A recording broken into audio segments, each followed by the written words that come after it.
We have three accounts of healing in this morning's passage. But for us to better appreciate these three accounts, we need to jump to the end of this passage and see what Matthew records for us there. We need to jump to Matthew chapter 8, verses 16 and 17. That evening, they brought to him many who were oppressed by demons. And he cast out the spirits with a word and healed all who were sick. This was to fulfill what was spoken by the prophet Isaiah. He took our illnesses and bore our diseases. Think of this. In a single evening, Jesus saw many who were oppressed by demons. Matthew doesn't say that he saw one person or even a handful of persons, but he says there were many people oppressed by demons. And with a word, Matthew tells us, Jesus drives out these oppressive spirits. Persons with illness are also brought to Jesus. At this point in his earthly ministry, we're told that great crowds are following Jesus. That's how Matthew chapter 8 begins. Great crowds are following Jesus. And so if they're oppressed or if they're sick and if they're being brought by others, I imagine that a very large queue is assembling, a large lineup to have Jesus heal. I don't know how long the queue was, but I'm thinking longer than RBC's in Bahamas to see a teller kind of queue. Like really, really long. If there's anyone here from RBC, I'm sorry. Regardless of how big the crowd was and how long the queue was, Matthew says Jesus healed all who were sick. It seems that no one went home disappointed on this particular evening. Those who were oppressed by demons were liberated, and the sick were made well, every last one of them. Why do I highlight this? I highlight this because it suggests enormous significance that Matthew would talk in detail about three of the healings. When we see all that is taking place, Matthew's witnessed a myriad of healings, many dramatic exorcisms. There's dozens upon dozens upon dozens of people healed. And Matthew tells us about three of them. He chooses three among the many as being particularly remarkable and important for us to know. You've often heard me say, the Bible doesn't tell us everything there is to know. The Bible tells us everything we need to know. It's as if Matthew is saying, I saw a lot of miracles on one evening, but you don't need to know about each and every one of the miracles, but you need to know about three of them. So we begin first of all with the healing of the leper. The healing of the leper. Again, Matthew notes that it's a great crowd, and yet a leper is able to present himself to Jesus and knelt before him saying, Lord, if you will, you can make me clean. It's worth reminding ourselves that leprosy is a contagious skin disease that affects our nervous system in a way that prevents a person from feeling pain. So if a leper was missing fingers or toes or had broken bones, it was often because they couldn't feel the impact of something hot or something sharp or something heavy. And so without those pain receptors sending signals to the brain, they would lacerate themselves and perhaps even lose a digit. But arguably for the leper, the worst part was the isolation that accompanied their condition. Because according to the Jewish law, a leper was ceremonially unclean. And as such, they were responsible to provide verbal warnings of their status of being unclean. In fact, they were even commanded to dress in particular ways that would identify themselves as being unclean. Lepers were not allowed to live among the general population, nor could lepers participate in temple worship. Now, I don't want to make an equation here, but I think we have a good example as we think about the taste of isolation that we all got during this global pandemic. Some of us, having tested positive for COVID at some point, were quarantined and unable to see another human being perhaps for a couple weeks or more.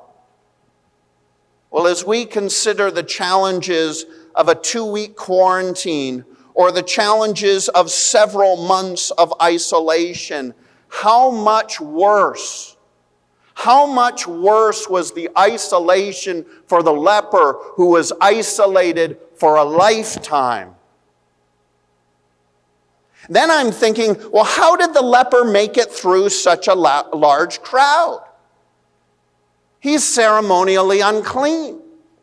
He's not to be touching anyone. No one's to be touching him. How did he get to the front of the line? I don't know that this was the case, but my deductive reasoning says that everybody saw this leper coming and the crowd parted like the Red Sea.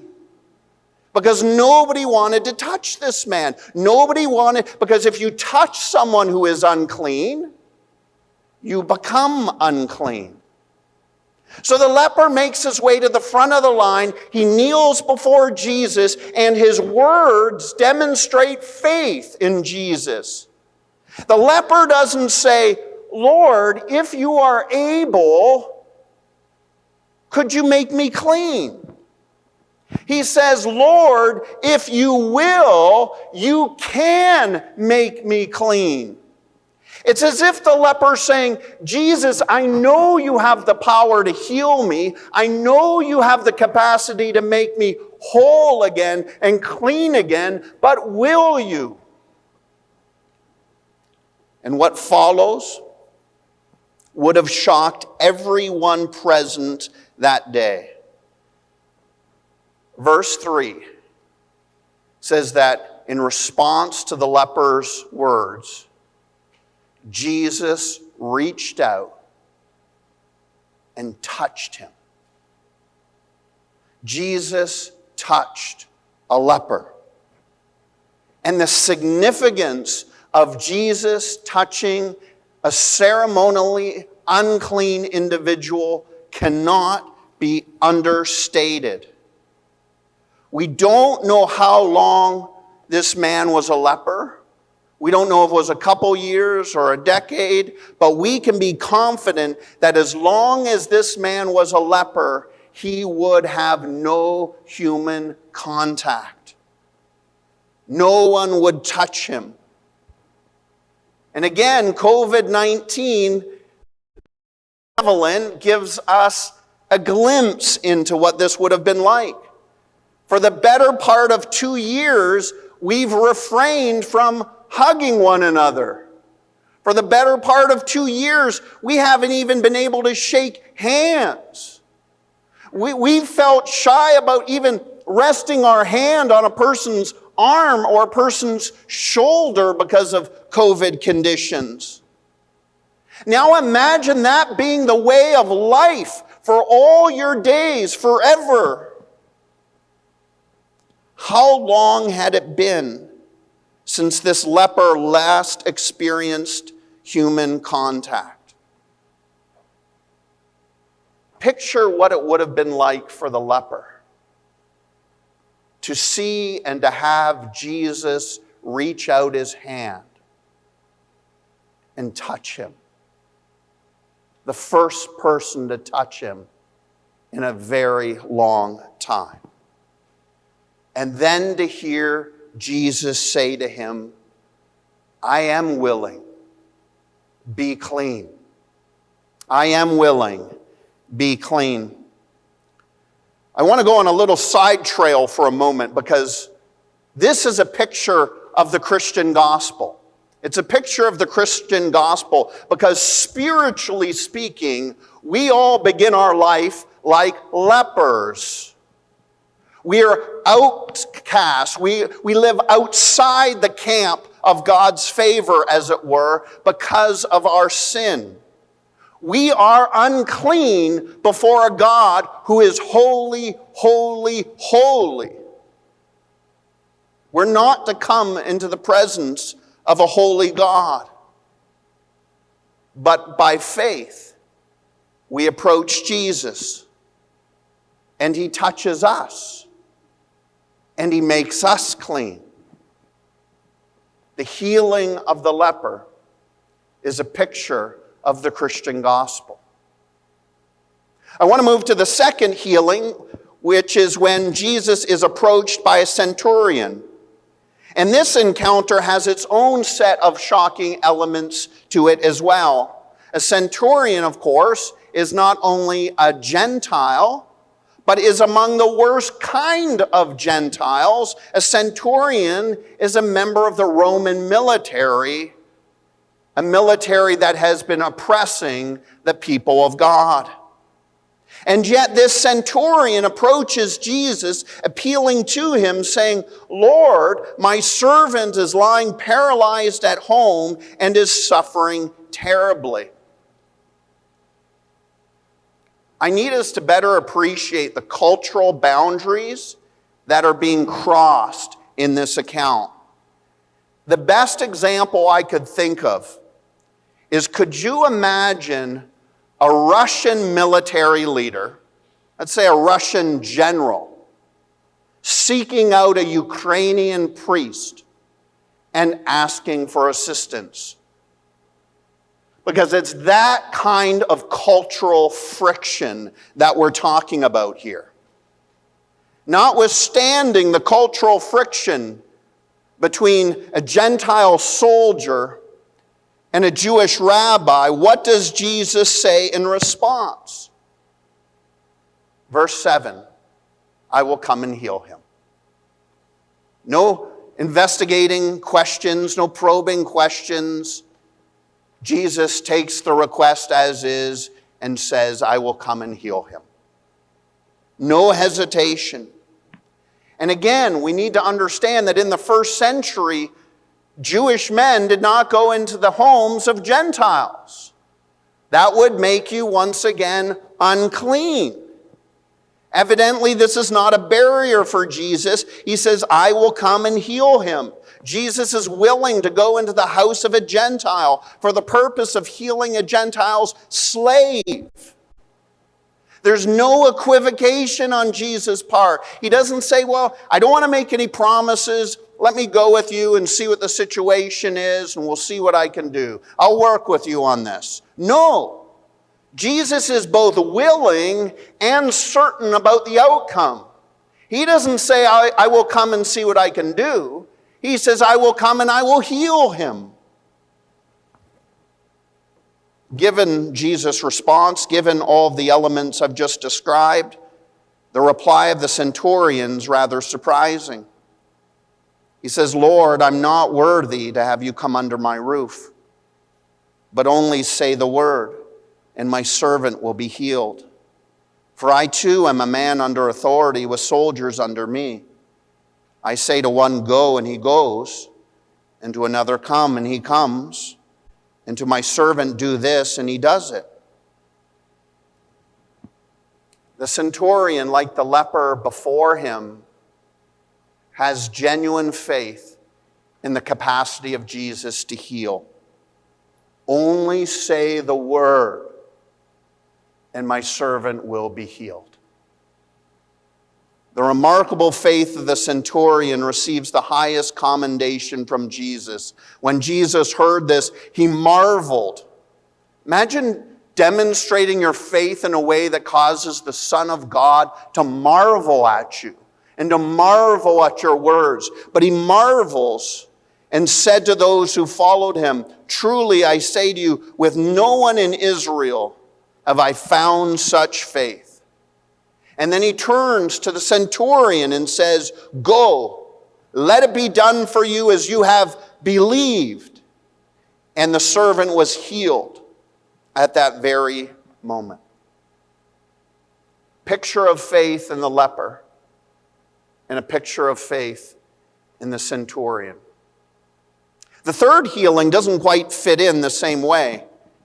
It's the healing of Peter's mother-in-law. And the reason why Matthew would pull this highlight as a miracle of significance is less obvious, I think, than the other two. Again, remember, we have a large pool of miracles and exorcisms and healings that took place, and these are the three that Matthew thought were of particular note. Why he highlights the healing of Peter's mother-in-law from a fever is less obvious. Why tell us about something that, at least on the surface, seems like a minor miracle?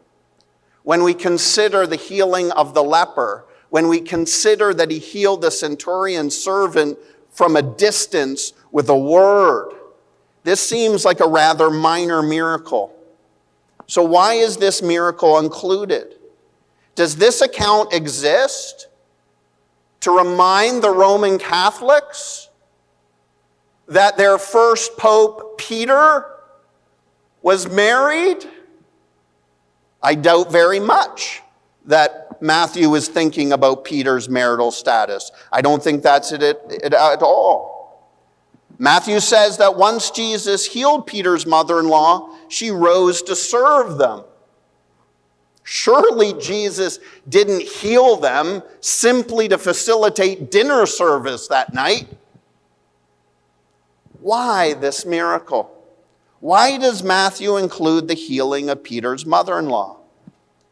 To answer that, we need to remind ourselves of the actual status of women in the first century. It would be a huge understatement to say that inequality existed between men and women in the first century. Women were quite literally second-class citizens in this time. They had very few privileges and had almost no influence upon society outside of their home. And when we think that through, a pattern rises to the surface. A commonality rises to the surface in these three miracles. And I love how biblical commentator Douglas O'Donnell frames it. He says, do you see what's going on here? Oh, it's beautiful. Jesus' first recorded miracles in Matthew are of three groups of religious outcasts. In other words, Jesus is letting outsiders in. Jesus is letting outsiders in. Jesus is touching a leper. He's offering to go into the house of a Gentile in order to heal the slave of a soldier. He's touching Peter's mother-in-law's hand and healing her. And Matthew wants us to know that Jesus didn't come to simply save and serve the ceremonially clean Jewish men that were following him. The pattern of Jesus' ministries, his priorities, it leaves a profound mark. He's letting the outsiders come to the inside. I want us to think about the impact this would have had on the disciples. How it would influence them when they become the leaders of the early church. I want you to remember with me the Apostle Peter's sermon at Pentecost. It's a lengthy sermon. It's not a verbatim sermon. It's a highlight reel sermon, but it's even a long highlight reel in Acts chapter 2. Peter speaks at length about the person of Jesus. He speaks about the offer of forgiveness through Jesus and even the gift of the Holy Spirit. And in Acts chapter 2, verse 39, Peter then says, "This promise is for you and for your children and for all who are far off, everyone whom the Lord our God calls to himself." So the first part of Peter's statement should be familiar to you. If we are people of the book, we know that Peter is using covenant language that's used in the book of Genesis when God calls Abraham out to be a people for himself. God had told Abraham long ago that the covenant promise wasn't simply for Abraham, but also for his children. And Peter echoes that phrasing almost exactly. It's meant to signal, it's meant to trigger the mind of Jewish men and women to remember that first covenant promise. But the second part of the statement is distinct to the new covenant. And so we need to ask the question, what made Peter think that the new covenant promises applied to those who are far off? Why would he say that? I believe he says this because of the example that Jesus demonstrated, recorded here in Matthew 8 and beyond. That this was Jesus' pattern. Peter had witnessed time and time again Jesus' eagerness to heal outcasts, to heal cultural enemies and second-class citizens. Time and time again, Peter watched Jesus let the outsiders in. And so he understood that this new covenant wasn't just for clean Jewish men, but it was also to those who are far off. Peter saw how Jesus let outsiders in and concluded that the new covenant was different than the first covenant. It was more inclusive. As we gather here this morning, I wonder how many of you at some time in your life have felt like an outsider. I mean, even if we have good friends, even if we have a tight-knit family, it's not beyond reason that at some point in our life that we would feel like an outsider, maybe because we live in a country where we weren't born, or maybe we're different from our circle of friends, different from our colleagues. Has there been a time in your life where you felt like an outsider?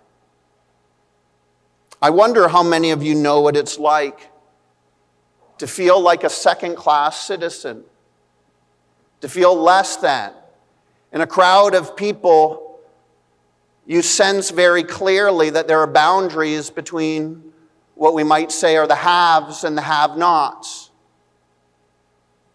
Do you know what it's like to be a second-class citizen? If you do, take heart, because Jesus came for such persons. He came to let the outsiders in. He came to make enemies friends. He came to make second-class citizens feel like first-class citizens. He came to seek and to save that which is lost. So are you feeling weak this morning? Are you feeling burdened? Jesus came for such persons. So I urge you to make your approach. Like the leper and the centurion, make your approach to Jesus. He is willing. Jesus is willing to save you. He's willing to heal you because He loves you. Amen.